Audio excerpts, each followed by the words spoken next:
अस्सलाम वालेकुम जी। दूध में पानी मिलाते हैं, आप भी जानते हैं, मैं भी जानता हूँ, लेकिन ये देखने को जब मंजर मिलता है तो हैरत भी दंग रह जाती है, ये हो क्या रहा है। और उसके साथ साथ हंसी भी आती है अपनी किस्मत पर भी, उनके भी हालात पर कि ये कर क्या रहे हैं। अच्छा, ये बड़ा मासूम दूधी था, बेचारा मुस्कुरा रहा था, जानता भी है मैं गलत काम कर रहा हूँ, फिर डिफेंड भी कर रहा था।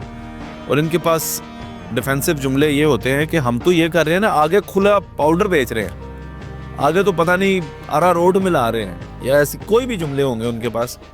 भाई मेरे से भी बड़े मुजरिम हैं, आप क्या कर रहे हो?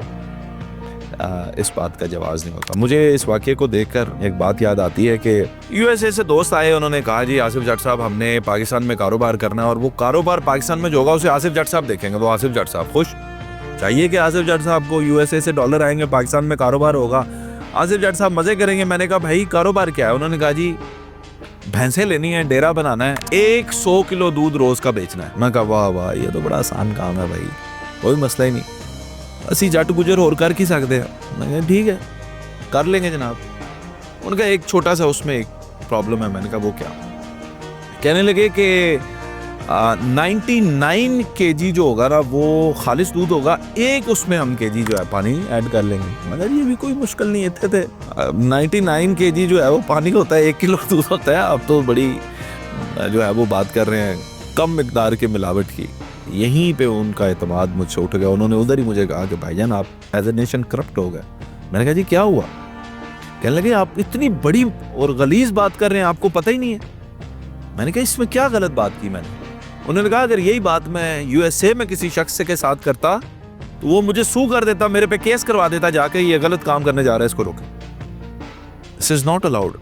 दूध है, बच्चों ने पीना है, घर में इस्तेमाल होना है, आप उसे खराब नहीं बेच सकते। मैं कहा भाई असल में बात यह है कि हमारे अंदर करप्शन इस तरह से रच बस गई है, छोटी मोटी तो हमें करप्शन लगती ही नहीं है। यानी छोटी मोटी बात तो हम उसे बुरा समझते नहीं है ना, यानी चलते चलते थूक फेंक दिया, अब ये कोई गुनाह की बात थोड़ी है यहाँ पे, कोई नहीं, ये तो नॉर्मल बात है।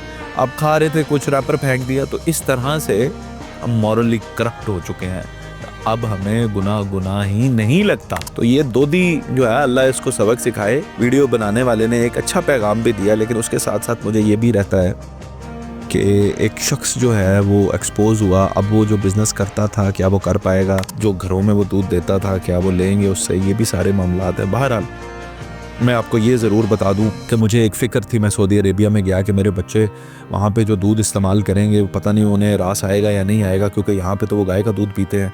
तो वहाँ जाकर यकीन मानिएगा कि डब्बे का दूध, बोतल का दूध वो पीते रहे, एक दिन भी उन्हें मसला नहीं हुआ।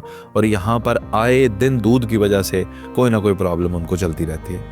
तो ये जो चेक एंड बैलेंस है फूड के ऊपर, हम जानते हैं कि ये इंजेक्शन ज़िंदगी बचाएगा, ये उस वक्त लगता है जब दिल का दौरा पड़ता है, ये लाइफ सेविंग ड्रग है, हम फिर भी उसे 2 नंबर बनाते हैं। हम जानते हैं कि ये अस्पताल है और ये इसकी एंट्रेंस है, यहाँ पे लोग इमरजेंसी हालत में आते हैं, हम उसके आगे गलत गाड़ी पार करके, रास्ता ब्लॉक करके नीचे स्नूकर खेलने चले जाते हैं। हम ऐसे ही लोग हैं, और हमें अगर ठीक होना है तो सबसे पहले अपनी गलतियों को तस्लीम करना पड़ेगा। हमारे अंदर ये मॉरल करप्शंस हैं, आए बैठते हैं, इन पर बात करते हैं, यार आप मेरी गलती बताओ, मैं आपको बताता हूँ, मिलकर ठीक करते हैं।